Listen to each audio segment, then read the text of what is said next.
Barkoy. Let's wait for your colleagues for a couple of minutes. So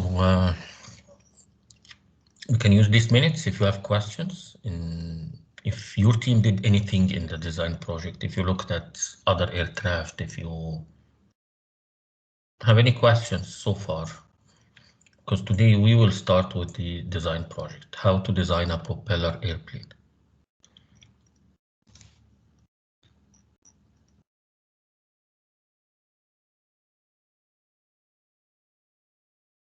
No? No questions? Okay.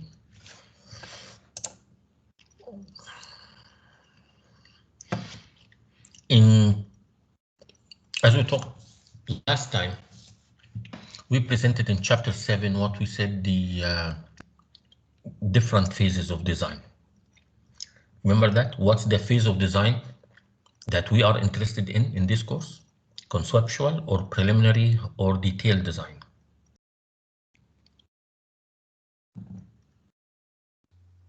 Conceptual. Conceptual design.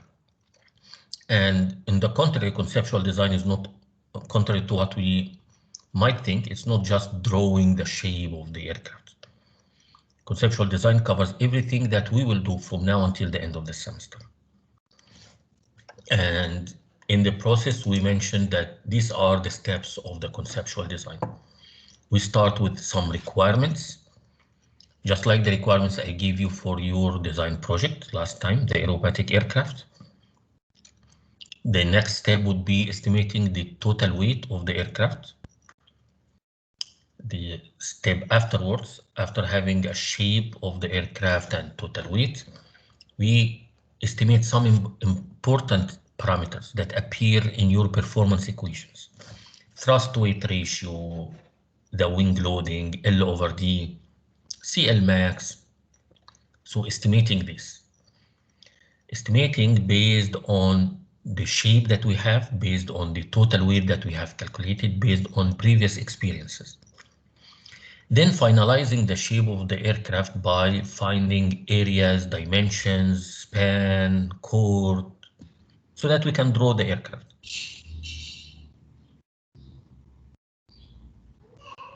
Okay. The next step would be to estimate the weight in a better way. Knowing all this information now, I can use them to better estimate the weight. Yes, Hussein. Doctor, are you sharing PowerPoint? I am. We can't see it. Thank you. Okay. Why is the problem now? It's the slide that we had last time, but I'm sharing it. Why it's not there? Let me see. Nope.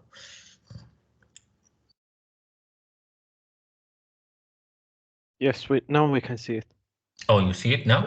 Okay. Yes. But now we as well as see, the your teams, yes. desktop, No, I'm not sharing. No, I don't want to share my screen. Let me. No, it all. That would be confusing for all. Let me just share. I think I need to refresh that one.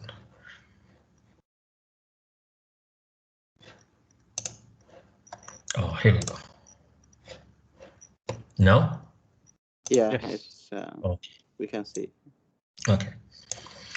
So this is the slide that we had last time, showing the 7 steps of conceptual design: requirements, weight of the aircraft, calculation of critical performance parameters, Q over W wing. These are examples of them, not all of them.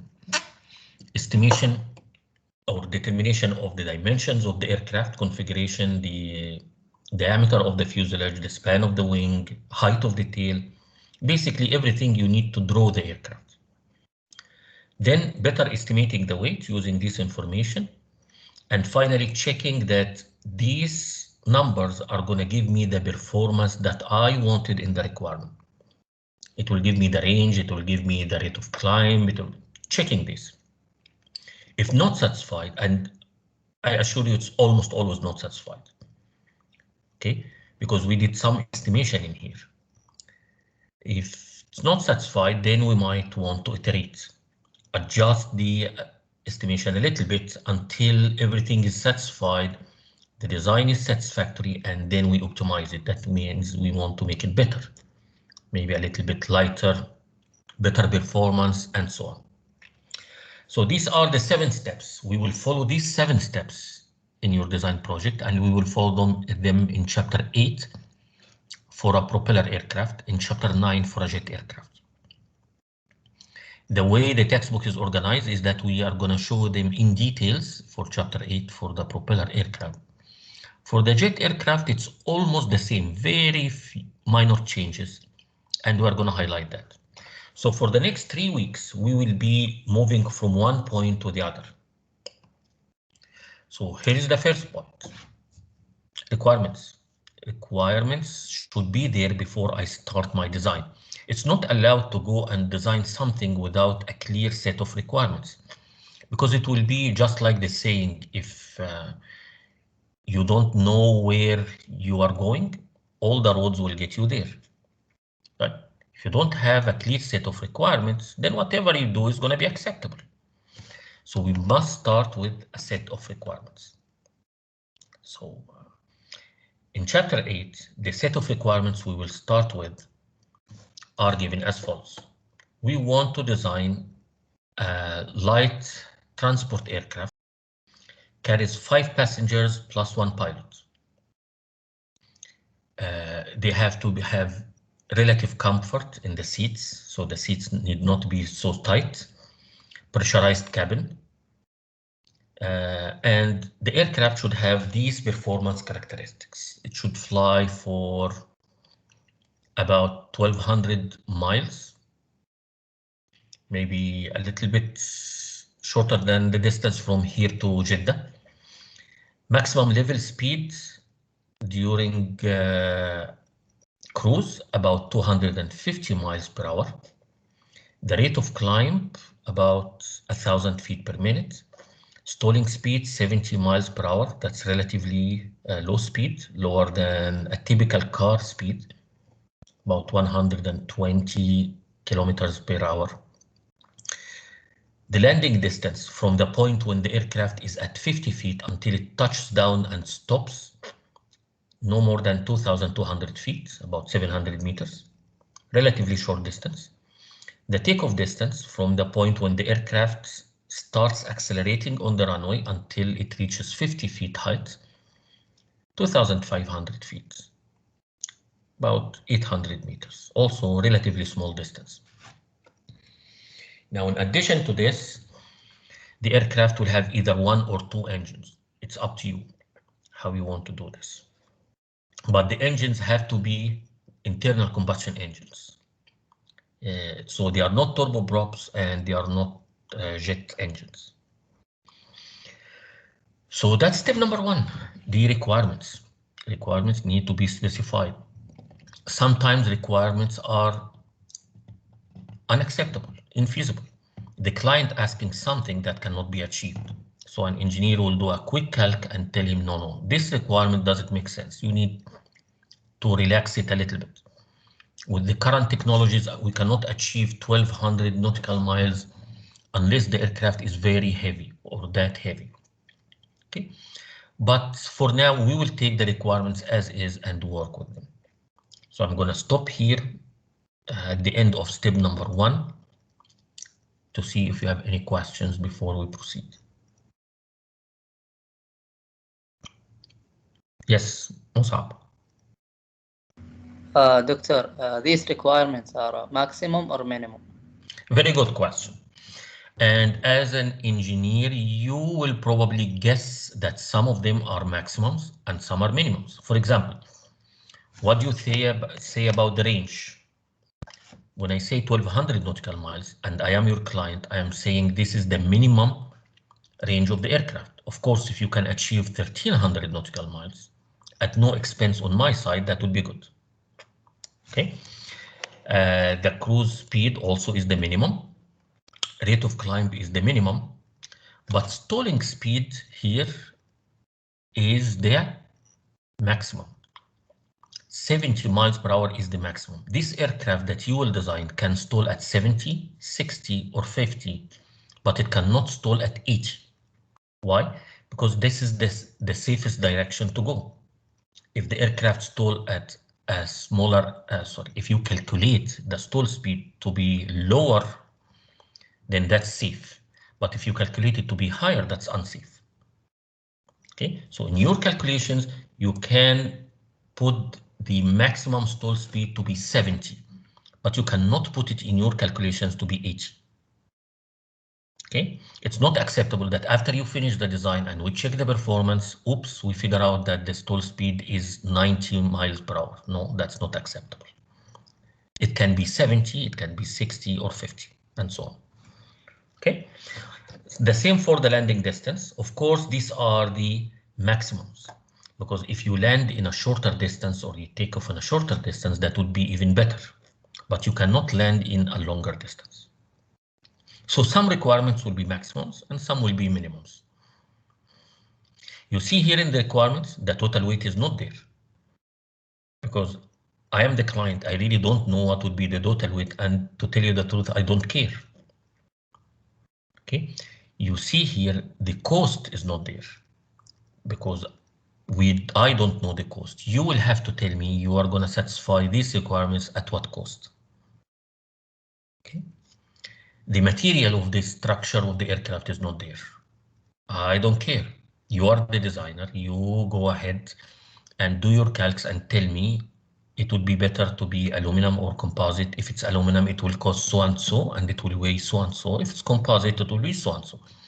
So requirements are not necessarily complete sets of information. It's not like a problem solving in a quiz or a homework where I have to give you every single number. In requirements, you can think of requirements as I'm giving you the left-hand side of all the equations that we had, or most of the equations that we had, rather than giving you the values in the right-hand side. When I say R equal blah, blah, blah, I'm giving you the R, and you have to figure out the blah, blah, blah. Okay. Does this answer your question? Yes. Okay. Yes, yes. So we are done with step number 1, requirements. And you have the requirements for your design project. So you are done with step number 1 too. You just have to sit with your team and just understand these requirements to make sure that you really understand them. So if you have any problem in these requirements or understanding what do they mean, please ask now. Yes. Doctor. Yes. Doctor, which kind of runway the airplane will land on?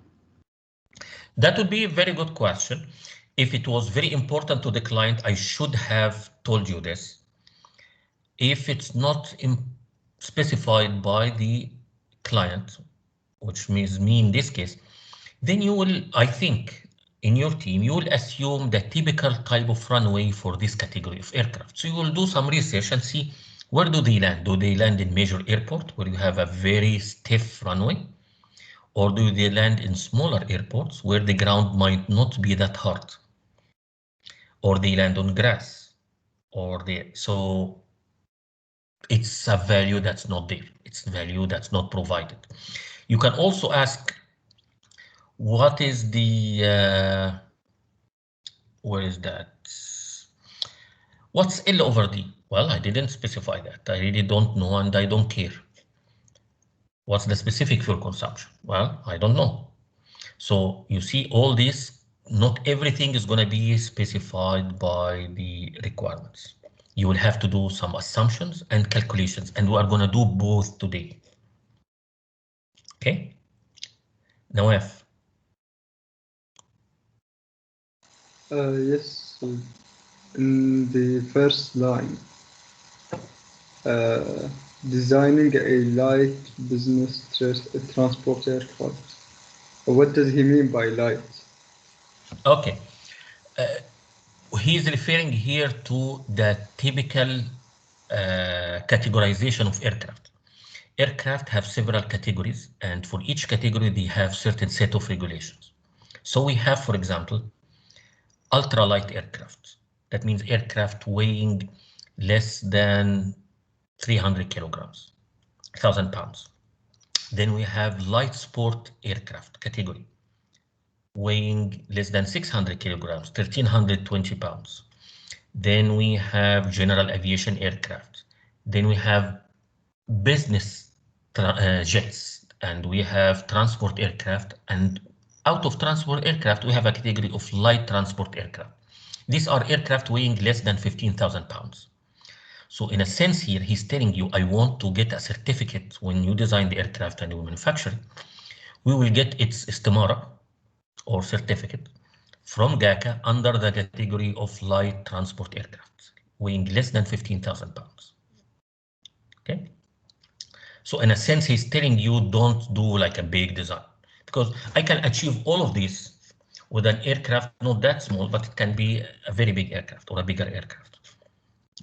So he wants to certify it under this category.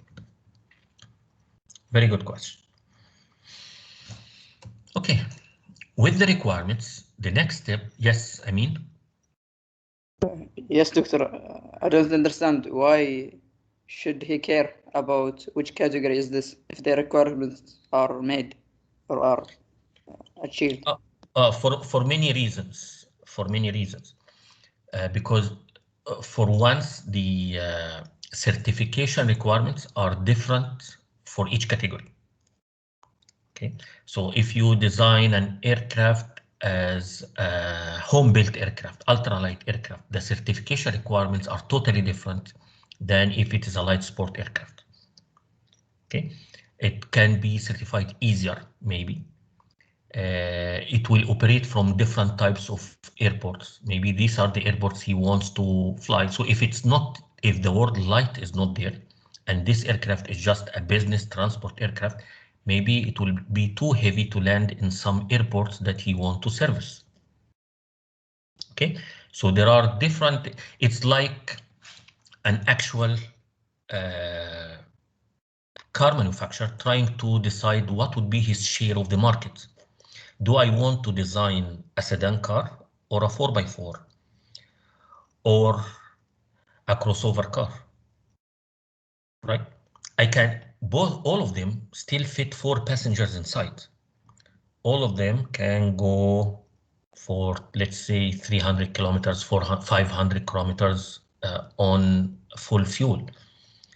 But 4x4 and sedan are totally different in their safety requirements, right? In the costs, in the regulations. So it's exactly the same thing. Okay. Now, the next step after the requirements would be the estimation of the weight of the airplane. Now, here we are gonna do some calculations and some estimations, because if I tell you, okay, here are the requirements, roughly tell me how heavy this aircraft is gonna be. I need to hear a number now. What will you do? Well, if you are an experienced designer, you have seen so many of them, you probably can say a good guess, right? But it will still be a guess. There is no guarantee that it will satisfy some requirements. Because, for example, if you want to satisfy the range requirements, you must make sure that the fuel on board the aircraft can get you 1,200 nautical miles, or at that speed, and so on. So one way to use the requirements in order to make a better or a good estimate of the total weight of the aircraft is to do or to put the requirements on what we call a mission profile. We transfer the requirements into a visual sheet. This is the typical mission of this aircraft we're talking about. It will taxi, then climb, cruise, descent, and maybe loiter, wait for a few minutes until it lands, and then landing. This is a typical mission. That's not the only mission that there is. There are other missions. There are aircraft, military aircraft, for example, after cruising, they might descend and do the actual work in here, maybe drop bombs, have dogfights, reconnaissance, whatever, climb again, cruise back and land. So there are different missions. But this is the mission of this aircraft. Naming the critical points along the mission as 0, 1, 2, 3, 4, 5 maybe I have a way to estimate the total weight of the aircraft. The logic of the weight estimation process goes like this. I cannot look at previous experiences, previous aircraft, and guess the total weight. I cannot, because previous aircraft might have a different range, might have a different ceiling, might have a different speed. I really cannot guess. But there are phases of the flight in which the amount of the fuel that's being burned is going to be the same. There are things in the design for which the numbers will not change. Let's see how we are going to do this. If I decompose the total weight of the aircraft and look closely, what does it consist of? The total weight of the aircraft consists of the crew, that's the pilot, and I can assume this with reasonable accuracy. Maybe he is 80 kilograms. It's not going to be a big deal if he's 85 or 90, but definitely is not 200 kilograms. Okay, so we can assume the weight of the crew. In this case, it's one pilot, but in larger aircraft, transport aircraft, maybe the crew will be 5 people, 2 pilots and 3 air hosts, for example, or 5 or 6, whatever. But this, we can say that this number is known. Also, the payload, what's the load the aircraft will carry? In this design, it's 5 passengers. So I can know with reasonable accuracy the weight of 5 passengers. Of course, I can assume that they are all fat and multiply 5 by 200 pounds, or they are all average and multiply 5 by 180 pounds. Okay, and of course, human beings will vary, but it's reasonable to assume that number. The things that I cannot assume is the fuel weight and the empty weight. So the weight, total weight is pilot, payload, fuel plus empty weight. When I say empty, I mean the weight of the structure, the seats, the engine, the tail, the landing gear. I don't know that. Okay, so we know 2 pieces, but we don't know the other 2. So engineers resort to a trick in here. They say, yes, I don't know this for my design, but if I take this and convert it to a ratio by dividing by the total weight and multiplying by it, I haven't changed a bit. I will do the same in here. Why would that help me? It helps me because the ratio of the fuel to the total weight does not change that much between aircraft of the same category. Okay, and the same for the empty weight. The empty weight to the total weight does not change that much for aircraft of the same category. How do I know this? Well, I can go for this aircraft which carry 5 passengers. I can look to other aircraft that carries about 5 or 6 or 4 similar aircraft, very close aircraft. And I can get from a quick search on the internet, maybe on Wikipedia, because I don't really need a very accurate number. I can get the empty weight and I can get the total weight, and I can see what would be that ratio. And you see in here, for about 20 aircraft of this category, this ratio is clustered around 0.62. Of course, some of them are 0.6, others are 0.63, but you see there is a trend. They are close to 0.62. Now, in your design project, how we're going to do this? Well, you have 8 team members. Let each one of them look for an aircraft that's an aerobatic aircraft that's close in performance to the one that you have. Doesn't have to be exactly the same, close. Get its empty weight over the total weight. Get the average of the 8 of your team members, and you are going to have a number similar to this. Maybe not 0.62, maybe probably lighter, maybe 0.58. Okay. So when we talk ratios, we can find a trend in the previous history, but when you talk absolute numbers, you don't find that. Okay. So for example, if this is the design of a transport aircraft, of course, the empty weight of the Airbus 320 is totally different from the Airbus 330, is totally different from the Boeing 737. 3 totally different aircraft with 3 totally different empty weights. But the ratio of the empty weight to the total weight of each of them is going to probably be the same, very close to each other. And if I take the average of the 3 of them, that would be a good starting point for my design. Okay, so that's the first ratio. the empty weight to the total weight ratio.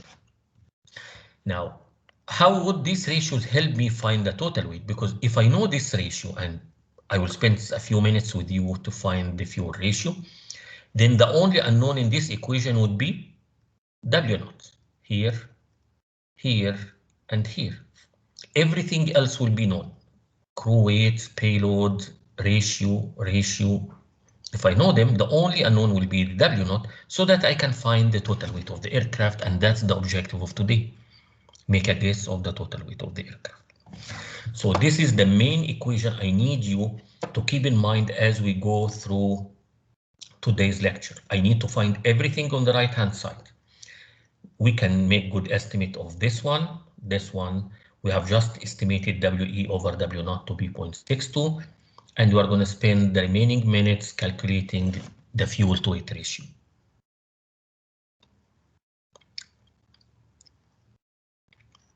Any questions so far?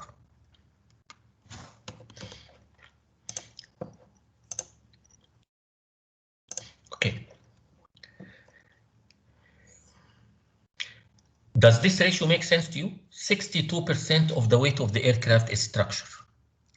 Seats, wing, tail, engine, 62%. Okay. We need to find what would be the fuel ratio, because if I know the fuel ratio and I know the empty weight ratio, everything else would be just the passengers and their cargo. Now, for the fuel ratio, I cannot go and look at similar aircraft. I cannot go and say what would be the fuel to weight ratio of the Airbus 320, 330, Boeing 737, take an average. I cannot do this. Why? Because the fuel ratio depends on the range, and the range is different from one aircraft to the other. That's not the case for the empty weight ratio. Okay, the empty weight ratio of a Toyota car will probably be the same as the empty weight ratio of a Kia car. That's fine. But when I talk about the fuel in each of them, it will depend on how far you design them to go on a full fuel tank. So depending on the fuel tank size, you will get that ratio. So I have to work a little bit harder on this. So one way to work on the fuel, people said, okay, I want to calculate the weight of the fuel that achieves this mission. Well, if I know the weight of the aircraft at the end of the mission and know the weight of the aircraft at the beginning, if I subtract them, that's the weight of the fuel, right? If I subtract the weight at the beginning minus the weight at the end, that's the weight of the fuel that we have burned, plus the weight of any person you have thrown out of the window, plus the weight of any missiles that have been drawn or launched from the aircraft. So if you don't have any of these, the difference between W5 and W naught is the weight of the fuel. Okay, and if I divide by W naught in order to get the ratio, that one will be 1 minus W5 over W naught. So the question now, you want this, you want the fuel weight ratio, find me this. Find the end weight divided by the initial weight. But I don't know the initial weight. That's fine, but maybe I can get the ratio. Just like here, we were able to find the ratio of empty weight without knowing the weight itself. So how I'm going to find W5 over W naught? Although we don't have a trend for this, I might have a trend for the weight of the aircraft at the end of the takeoff to the weight of the aircraft at the beginning. Do you think W1 over W naught will be greater than 1 or less than 1? W1 over W naught.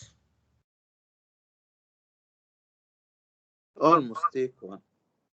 Almost 1? Yeah. Almost, but when you say almost, it will be 1 point something? 0.9 something. Yes. Yeah. Because you have burned a little bit of fuel during the takeoff, right? So this ratio will probably not change much between one aircraft and the other, because it is true that larger aircraft will burn more fuel to take off. But remember, the weight that you start with a larger aircraft is bigger than the weight when you start with a smaller aircraft. So although the amount of fuel here is the same, is different, the ratio will probably be the same. So W1 over W0, probably we can estimate it from other aircraft. Also W2 over W1. We might have that for this category of aircraft. For most aircraft, they will climb by burning 2% or 3% of the fuel, whatever the value. Also for the descent, although in the descent, I would argue that the ratio might be 1, because usually when you descend, it's almost as if you are gliding or almost burning no fuel. So this ratio, I would say, is 1. For the landing, when the aircraft is taxiing to turn into the taxi way and then stop at the gate, burn very little fuel. So maybe I can estimate these 4 ratios. The one ratio that I have to work on is the cruise ratio. What's the weight at the end of the cruise to the weight at the beginning? And I think you agree with me that it will depend on the range. It will depend on the speed. It will depend on the efficiency of the engine, right? The drag. This is where real calculations are going to be. But all of these, basically, we can get them from similar aircraft, these 4 green ones. Now, okay, let's say I have these. How this is going to help me to find the fuel weight. If I multiply the 5 ratios, if I multiply these 5 ratios, what will happen? Remember, I assume that I will get them as numbers. If I multiply them, you will see W1 will cancel, W2 will cancel, and you will end up with W5 over W0. It's the chain rule that you had in math, the end over the beginning.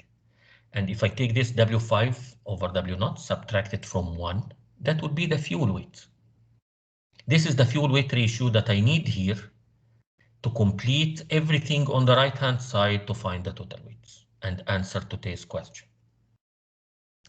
So the target now is to find these ratios, multiply them, get W5 over W1 subtracted. One last thing before we do this. You see, when I say that the 1 minus the ratio is the fuel to weight ratio, we are assuming that the aircraft will land and stop at the gate when it's completely dry. No fuel whatsoever. Of course, that doesn't happen because of safety. So we typically add 6% extra fuel in the aircraft. We don't say 1 minus W5 over W0 is the fuel ratio. No, we say let's add 6% extra. Let's multiply by 1.06. And that's typical for the industry. Okay. And if 6 seems like a strange number to you, why exactly 6? Well, they calculated this way. They said we put 5% extra, which is fine, and 1% for the fuel that's trapped in the pipes. Because when your car stops and you have an empty gas tank, it's totally empty. Well, it's not quite empty. There is some fuel that's in the pipes, but it's not enough to reach the engine, right? And it's estimated that this amount is 1% of the ratio that we have. So 1% fuel trapped plus 5% safety fuel makes them 6%. Okay. So you see the only thing that I need in order to answer to this question is nothing more than W3 over W2. If I have it, I will put it here, multiply all the ratios, get W5, get the fuel weight from here, put it in the weight equation, and I will have the total weight. So we have to work, I need to give you the ratios that are known, and we have to work on the W3 over W2. Yes, there was a raised hand. Yes, I was Yes. about to ask, can we get the W3 over W2 using the equation of the range that we studied earlier? That's exactly what we will do. Yes, we will do that using the range equation. Thank you, Hussein. So I'm going to give you 4 of the ratios, typical for aircraft, don't change that much. So here they are, W1 over W0. 3% is burned during taxi and takeoff. About 1.5% is burned, not 1.5 of the total weight, 1.5 of the weight at the beginning of the climb. let me give you the other two ratios and again get back to the W3 over W2. Hussein helped others. W4 over W3 is 1 during the descent when the aircraft is landing. Basically doesn't burn much of a fuel. Almost 1 during taxi on the runway until it stops. So yes, we will calculate W3 over W2 using the range equation. So we have W3 over W2, and we are going to using the range equation from chapter 5. In here, before I used to give you all of this and asked you what is the range. Now I'm giving you the range and you will have to get the weight ratio. So the range is given in this design from the requirements, 1200 miles, but I need to convert it to feet because feet is the unit of British system. What about L over D? Now this is where I can look at similar aircraft. Similar aircraft, typical aircraft for this category would have an LD of about 14. Typical maximum L over D is about 14. Okay. Now you can argue, how am I going to do this in my design project? How am I going to get L over D of aerobatic aircraft? Maybe it's not listed on the internet. That's true. Probably it's not going to be listed on the internet. Another way to do this is people, they say, okay, let me get L over D maximum of the airfoil, and then I will multiply it by 90%. Because the airfoil is 2G, for the whole wing, it should be a little bit less. Let's take it 90%, and you will not be very far off if you do that. Or if you can find L over D max of some of the aerobatic aircraft, get an average and use it. Just like here for this category of aircraft, L over D, an average, and it's used. So please don't go in your design project and tell me L over D is 14 because it is in the textbook. Okay, this is only for this category of transport aircraft. What you can do is you can take the 0.97 and use it. Yes, that's for your aircraft as well. The 0.98 W2 over W1, that's correct. The specific fuel consumption, about 0.4 pound. This is typical for internal combustion engines. You can use it, although for aerobatic aircraft, probably it will be less than this because they are more efficient. Maybe, I'm guessing, maybe you will find, if you do some search, you will find a value slightly less than the 0.4. Okay, so knowing the values for similar aircraft, I can determine W2 over W3. So in here, we calculate W2 over W3 to be 1.19. If you invert it, because I need W3 over W2, it will be 0.98. That means if the aircraft starts cruising with W2, it will burn about 11% of its total weight, of this weight, by the end of the cruise. So the weight at the end of the cruise to the weight of the beginning of the cruise is 0.98. Now I have all the ratios that I promised that we would have. I have W1 over W0, 0.97, 2 over 1.98, 4 over 3, 1, 5 over 4.99, and this is the cruise one. Typically, it's the lowest one, W3 over W2. If I multiply them, give me 0.85. That means the weight at the end of the mission to the weight at the beginning is 85%. That means 15% is fuel. And if you multiply the 15% by the extra 6%, remember, it's not just the 1 minus, there is 6% extra. Instead of the 15%, it will be 0.159, about 16% fuel to weight ratio. So for this aircraft, if at the end of the day, this aircraft weighs 2 tons, then about 320 kilograms will be fuel, about 16%. But we don't know the total weight yet. We know the ratio. What should I do with this ratio? WF over W0? What will I do with it now? Use it in the previous equation. Yes, use it. Here is WF over W0. Let's use it in the weight equation. This is the equation that I need to calculate. We have estimated the empty weight ratio to be 0.62 from similar aircraft. We have estimated WF over W0 to be 16% by doing the small calc of the range. I know the crew average weight about 150 pounds, about 80 kilograms. For the payload, I have 5 passengers each weighing 170. But although it's not specified in the requirements, you can allow each one of them a small piece of luggage. Of course, they will carry a suitcase. So you can allow each one of them, including the pilots, a suitcase of about 20 pounds, just like a handbag, 9 kilograms, because it's a small aircraft. So this makes the total payload about 970 pounds. So in the numerator here, it would be 970, that's the payload, plus the weight of the pilot. And why did we exclude the weight of the pilot here? Because it is the parts of the weight that doesn't add value to the company. What you get money for this part, not for this. So this is the one that's called payload. Whatever cargo it can carry and whatever passengers it can carry. This is the payload of the aircraft. So 970 plus 170 divided by 1 minus the two ratios, giving me 5,158 pounds. So a first estimate, this is a rough first estimate of the weight of the aircraft, 5,158 pounds. A little bit more than 2 tons. Okay. And that would be the answer to the second point, the second key point. What is the total weight of the aircraft?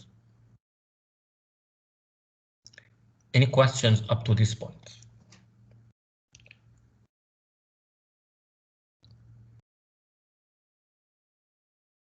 Okay. Now, two things here I need to elaborate on. One, you see this numerator and this is the denominator. If you add these, they are 1,140. This is 0.221. Let's look at this 0.221 and see the physical significance of this number. 1 over 0.221 is 4.52. Well, okay, so what's the big deal? The big deal is this. What this tells me, I'd like to always look at it in this form, not this form, is that if you have an extra 1 pound in the payload in the top, instead of the 970, let's say it's 971. That means you have added 1 pound to the payload of the aircraft.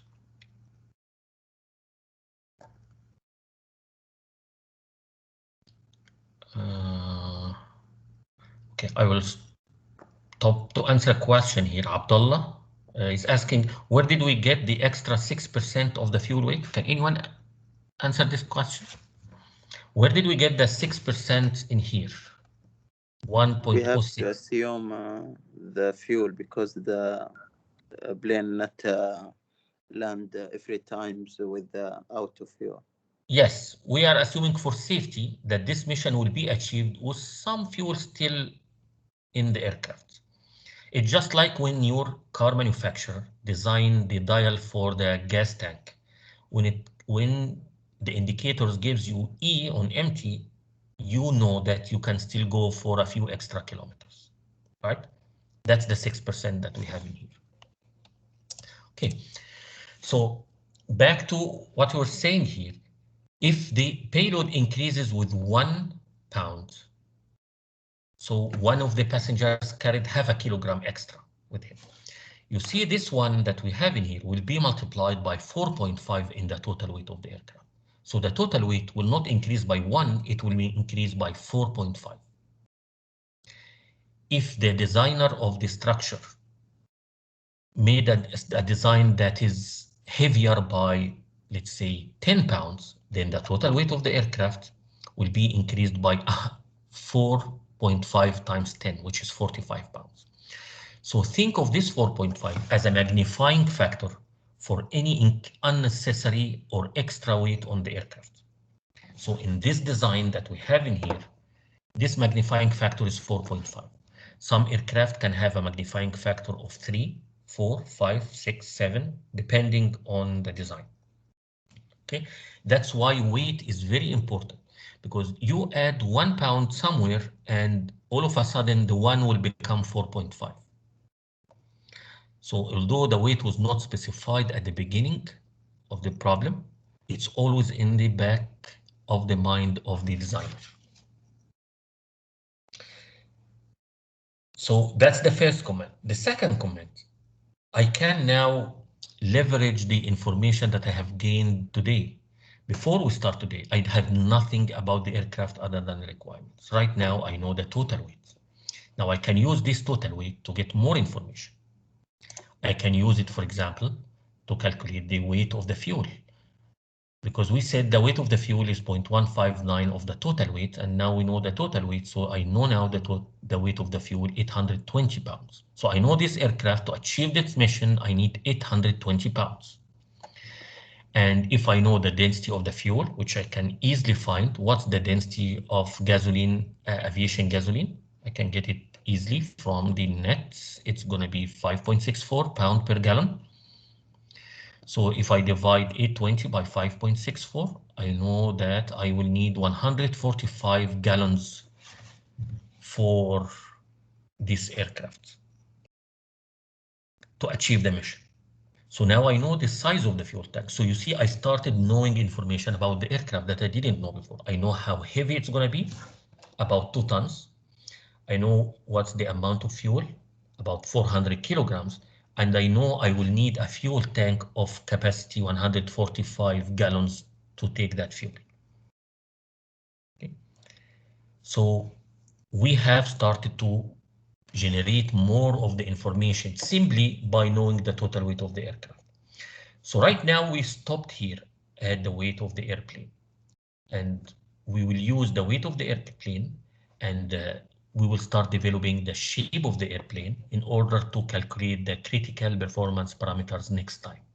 So we are going to spend some time in here. How do we calculate the wing loading, L over D, T over D? Because these are important. Because you know what? When I know the wing loading, W over S, all I have to do is to divide the total weight that we had today by W over S, and what I will get? I will get the wing area. And if I multiply the total weight that I had today by the thrust weight ratio, I will get the thrusts. And now I can know how big the engine is going to be. So we will start generating more and more information as we go in the next couple of weeks. So for your team,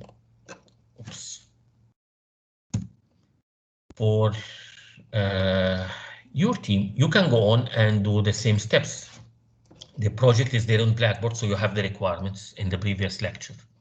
Your team is formed, already formed. Our deadline, the first deadline that you have, you need to provide by the end of week 13. What did you do? That's November the 25th. We're talking about 16 days.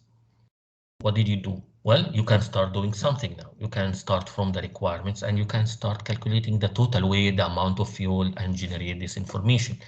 And next time you will be able to do more. So please don't wait until November 20 and then you start working on.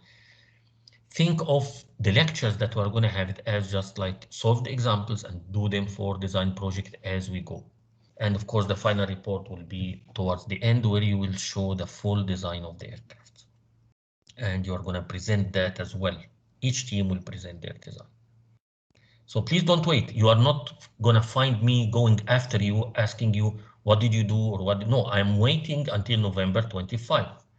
But by that time, you would better do something about the design. And I'm helping you from now until then to achieve more. You can go faster than that I'm providing you. It's up to you. Okay. You can do it in different ways. So for example, when I say here the fuel consumption is 0.4, you don't go and use the 0.4. You will look if you can find better information, do some research on your category of aircraft, the aerobatic aircraft. Okay. So I'm just giving you highlights on what to do, and you have to do the work. It's not like a homework. This is one main difference between design and regular problem solving. I'm not gonna give you this. Part A, find XXX. Part B, find YYY. No, I'm not gonna tell you that. I'm just giving you the guidelines and you will do that. Okay. Any questions, Ishira?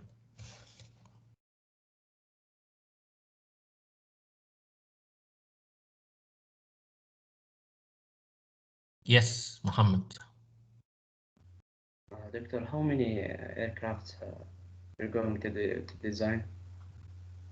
What do you mean, are we gonna be designing? In this As a course? total, yes. Only one, only this aircraft. We are going to take this example and we are going to go through it to the end. So this design of the 5 passengers, we are going to complete it next time, and we are going to calculate the critical parameters. Then we are going to complete it. The chapter will take you through one complete cycle of the aircraft design. In your design project, you will be designing another aircraft, which is the aerobatic aircraft, but you will follow the same steps. So we're going to have one in the lecture and one in the design project. Okay. So this aircraft is just an example. Yes, of course, it's just an example, just to show you the procedure. What you learn from me in the class is the procedure. You know now how to put the requirements into a mission profile. You know what are the typical values for some of them here. You know how to calculate the fuel weight. You know how to get the total weight from the fuel weight, and you will do this for your design project. Some values will be applicable, some values will be different. For example, when I say 0.62 here, I got this by looking at the empty weight to the total weight of aircraft that transport 5 passengers. But when you look at some aircraft, you don't have to plot a curve like this. All you have to go is to find let's say the Yak 39 aircraft or whatever, it's aerobatic aircraft. What's the empty weight? What's the total weight? Divide them. It will give you a value, maybe 0.5. Then your colleague find another one. It will be 0.55. And a third colleague do like 3-4 aircraft, get an average, and you will have your empty weight to total weight ratio, much like I did it here. Okay, so in the lecture, I'm giving you the procedure. In the project, you are applying this procedure. Is this clear now? Yes, thank you. Any other questions, Shabab? Okay, so we are done.